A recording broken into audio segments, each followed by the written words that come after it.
안녕하십니까. 이재명의 그 선거법 항소심 변호인단 내에서 그 엄청난 이게 좀 선임난이나 구인난 변호사에게 그 선임이 좀 어려우면서 엄청난 게 그 갈등이 일어나고 있는 것입니다. 제한테는 상당히 그 호재예요. 이재명이가요 지금 중요한 게 그 선거법에 그 1월 23일 날 재판이잖아요. 23일 날. 근데 원래 1심에 맡았던 변호사들은 이제 다 물러난 거예요. 왜 그러냐면 이게 1심에서 워낙 최악의 결과가 나왔잖아. 김문기 빼고 징역 1년에 집행유예 2년이 나오니까 1심 이제 그 변호사들은 뭐 매일 하는 사람들이니까 거기는 이제 그 빠지고 새로운 이게 방법으로 한번 돌파해 보자. 이래가 이제 그 변호사를 새로 4명을 선임했는데요.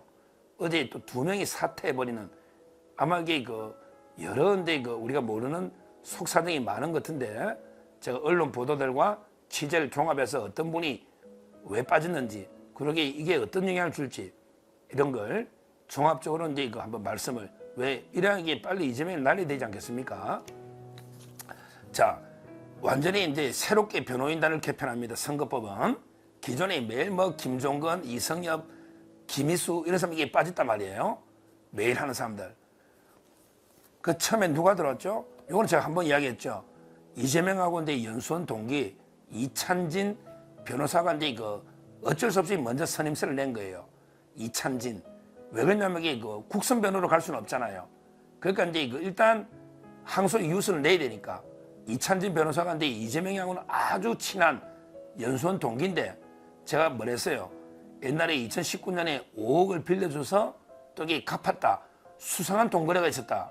이찬진 변호사하고 이재명의 5억을 아무 이유 없이 빌려주고 그 다음에 받을 그럼 이게 무슨 돈으로 갚았냐? 왜 빌렸냐? 이 의혹을 이게 제가 제기했죠. 근데 그때 제가 뭐랬어요? 이찬진은 그냥 이게 판사 출신이 아니에요. 그냥 변호사만 했기 때문에 따라서 이제 그 판사 출신으로 한 2-3명 보강할 거다. 이렇게 제가 방송을 했지 않습니까? 옛날부터. 그래서 이제 그 판사 출신 2명을 이렇게 그 보강을 했죠. 누구냐면 이제 그 김환수 변호사고요. 그다음에 그 위대훈 요 2 변호사가 이제 그 판사 출신이에요. 4명인데 거기에 위형석이라고 이거는 이제 신경 안 쓰대요.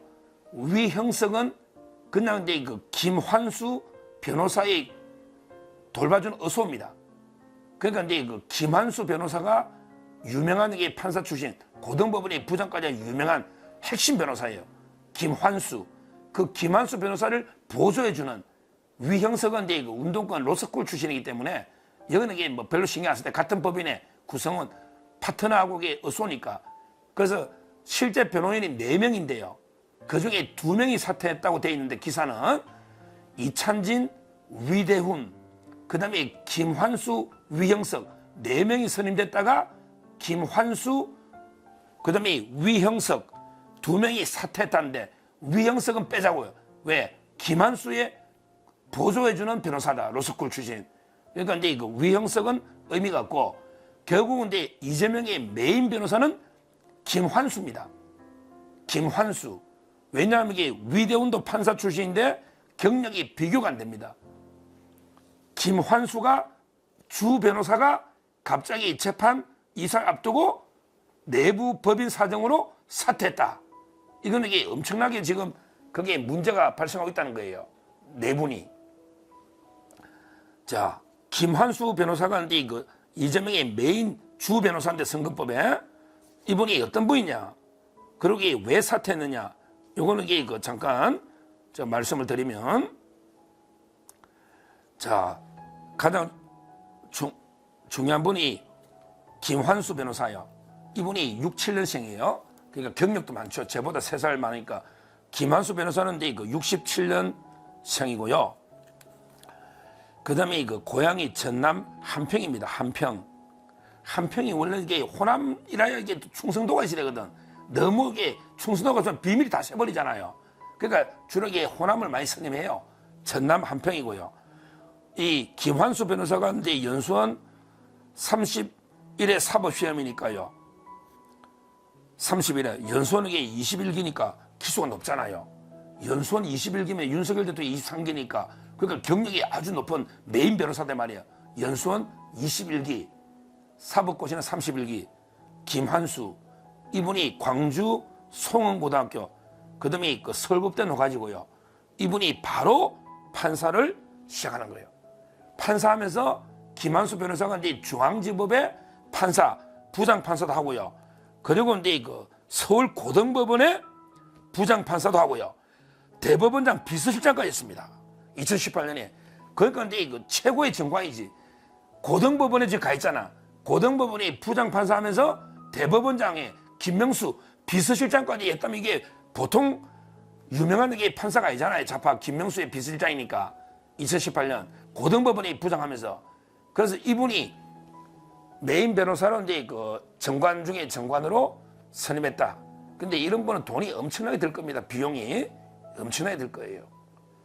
근데 이분이 이제 그 위형석 자기 밑에 이제 그 구성원 하나 데리고 2명 선임됐는데 갑자기 사퇴를 했다. 야, 왜 사퇴했을까? 자기 말로는 이게 그 언론 보도에는 개인적인 사정하고 이게 법무법인의 사정이라고 돼 있어.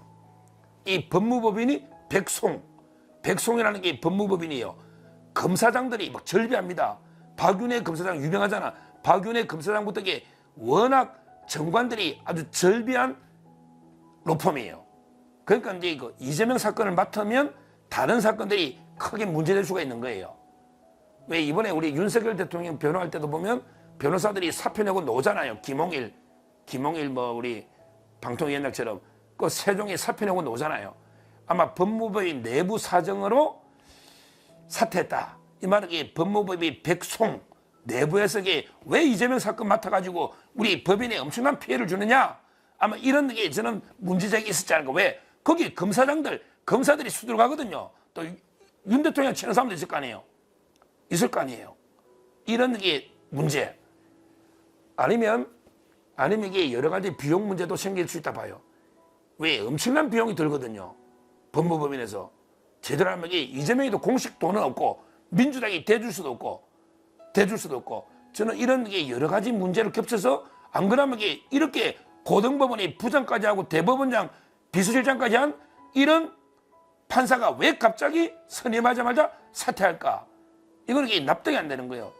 법무부의 사정한 게 큰 대형 법무법인은 정치사건 못 맡게 하거든요. 그래서 지금 남은 게 뭐 시간도 못 끌어 이거는. 왜? 변호사가 이미 둘이 있거든요. 시간도 못 끌어. 그러니까 이게 변호 방어 체계가 무너졌다고 저는 보는 거예요. 이재명이 변호인단 방어 체계가 무너졌다고 보는 거예요. 그러니까 우리한테는 상당히 호재 아닙니까? 지금 남아있는 분은 이제 그 이찬진은 저번에 이야기했고 동기고 변호사밖에 안 했다고 제가 말씀드렸고요. 이제 위대훈 한 명만 남은 거예요. 위대훈, 이찬진 둘이 남은 거죠. 위대훈은 이제 그 65년생이에요. 65년생. 이 사람들이 전라도 장흥이야. 전부 호남 사람이야. 전라도 장흥. 위대훈. 이분도 31회니까 아까 이제 그 김한수하고 동기잖아. 31기니까 65년생이고 21기 동기 2명 판사 출신인 거예요. 위대훈은 이제 그 장흥 관산중학교 그다음에 광주 금호고등학교 넣어가지고요. 위대훈도 서울법대 넣어서 바로 이제 그 판사를 했는데요. 이분은요 판사를 얼마 안 했어요. 95년에 판사했다가요. 97년에 서울법원에 판사하다가 99년에 개업해버렸어요. 그러니까 결국에 판사 한 2년밖에 안 한 거예요. 판사 2년 하다가 이제 그 개업한 변호사입니다. 위대훈은. 그러니까 엄청나게 거물급 정관을 썼다가 그는 사퇴해버리고 지금 이게 판사 2년 한 위대훈 변호사하고 그 다음에 동기 이찬진 변호사 2명이 이재명 사건을 변호를 맡고 있다. 원래 판사 출신 제가 2명 정도 보강한다는 게 딱 2명 맞잖아요.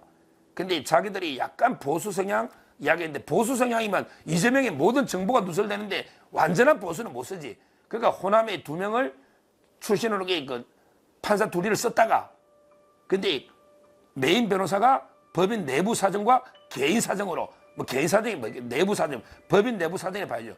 이렇게 사퇴를 했다. 그러니까 이재명의 가장 큰 방패가 하나 사퇴했다. 이렇게밖에 볼 수 없잖아요. 그럼 재판은 23일입니다. 야, 23일날 가서 입증 계획 얼마나 판사가 정인 받아줄까요? 이미 김문기 쪽은 정인이 없죠. 백현동이 정인 다 했는데 제가 보기에 5명 미만입니다. 받아줘봤자 그냥 2월 초중순까지 심리를 끝낸다. 저는 그래 봅니다. 그러면 2월 말에 선고기를 잡지 않을까. 그렇게 안 잡으면 안 됩니다.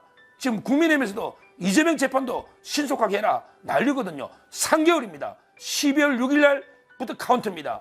그럼 3월 6일까지니까 늦어도 2월 말이나 3월 초에는 선고기를 잡아줘야 된다.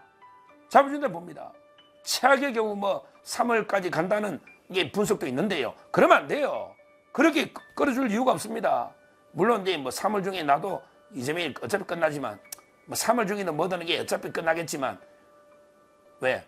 대통령 재판도 늘어나고 대통령 이기가 복귀할 건데 이재명이 날릴 수 있겠죠. 하여튼 중요한 거는 이재명의 가장 큰 방패 하나가 없어졌다. 이게 핵심이에요. 가장 큰 방패 하나가 없어졌다. 변호인 선임이 큰 높음에 제대로 판사 출신 쉽지 않을 겁니다. 일단 능력 있는 보수 출신은 믿지를 못해. 근데 좌파 쪽에 하려니까 여러 군데 실력이나 왜 엘리트 판사가 없거든. 실력 있는. 그거 어디 있겠어요. 그런다고 정치할 수도 없고 여러모로 어려움을 겪고 있다. 그 다음에 돈도 마찬가지죠. 자기 돈을 줄 수는 없고 민주당 돈 줄 수도 없고 그런다고 저수지에서 빼낼 수도 없고 아주 난감할 겁니다. 이럴수록 그 재판은 탁탁 진행되고 있고 이미 검찰은요 항소유사하고 다 냈고요.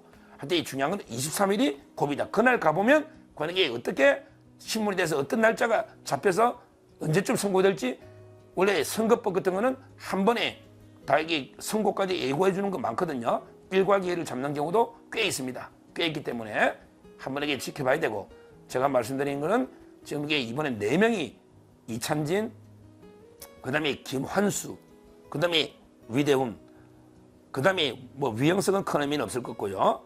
이렇게 일단 4명이 선임됐다가